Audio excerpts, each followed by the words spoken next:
I'm in San Diego, the outskirts of San Diego. And the good news is I'm close to the Baja.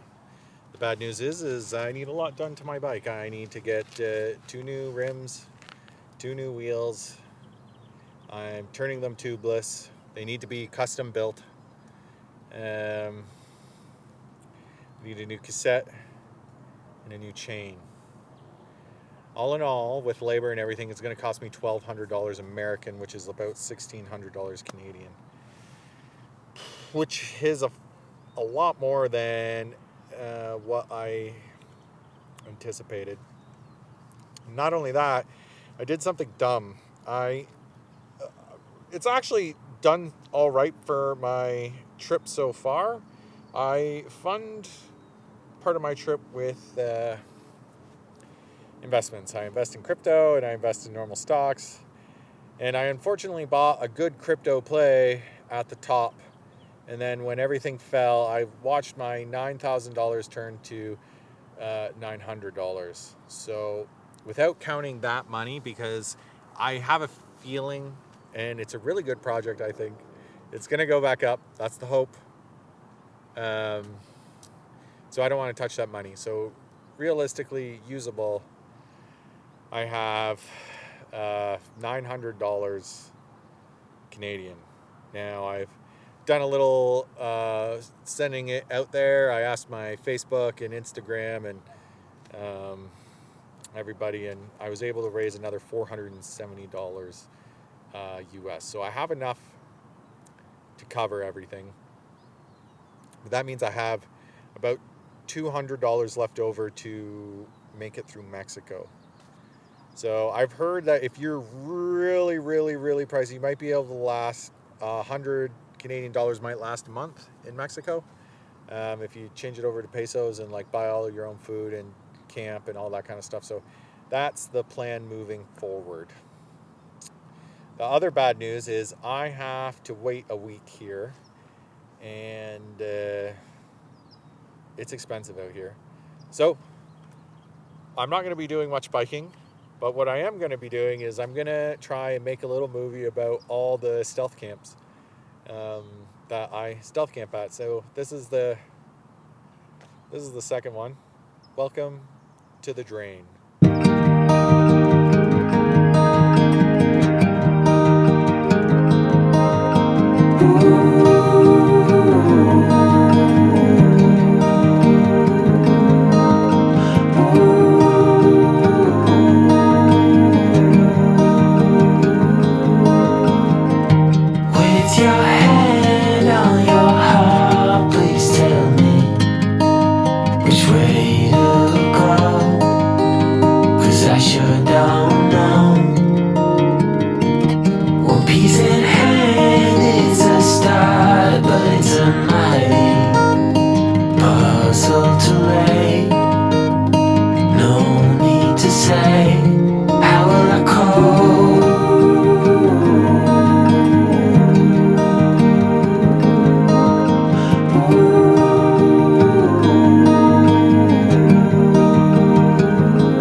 this was the best site that I had found. It's actually off of a bike path, and it looks like it's a garbage dump of some sort, but like only for clippings for all the trees and roots and stuff. Like there wasn't any actual garbage, it was just all tree branches and stuff like that.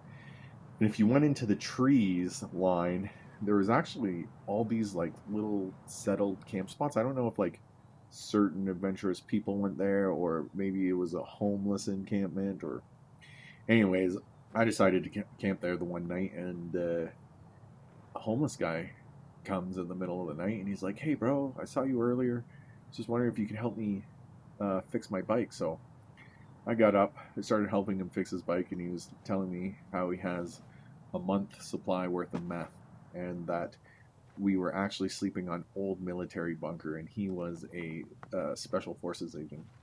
And the orange lights, the house lights across the bike path by the river, they were just houses, but he was convinced that the orange light was letting the military know that we were staying there and they were looking for us. Lo and behold, like 15 minutes later, a helicopter starts coming over while I'm trying to fix his bike, and he looks at me and he's like, "Crap!" He says, "They know we're here," and he literally drops everything. He's like splits. He runs into the bush. I don't see him for like another 40 minutes. I just fix his bike and I just go back to bed, and I didn't see him for the rest of the night. He came and picked his bike up in the morning. And that was the end of Meth Man. I ended up leaving after that day. I didn't really like the idea of people knowing where I was. Just waited a couple days and came back to it because it was such a good central spot.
Decided that with the compounded problems of my money, or lack of money, and the fact that all these heat waves and heat domes are going on in Mexico, I've decided that I'm going to postpone my trip. Flying back to Canada, going to go to work, drop my dog off at home, fly out to BC, which is where I work in Canada, to plant trees, and hopefully not hopefully, I have to. I've stored my bike at this U-Haul in San Diego, so The plan is that I will plant until September, when things start to cool off. Make a little bit more money in my trip now that the States and the expensive part is done. And then I'll fly out back to San Diego and continue on my trip to Argentina. So this is probably the last video that I'm going to make for a few months. So I just want to thank everybody for watching my videos and following along, and hopefully we can pick this back up in September.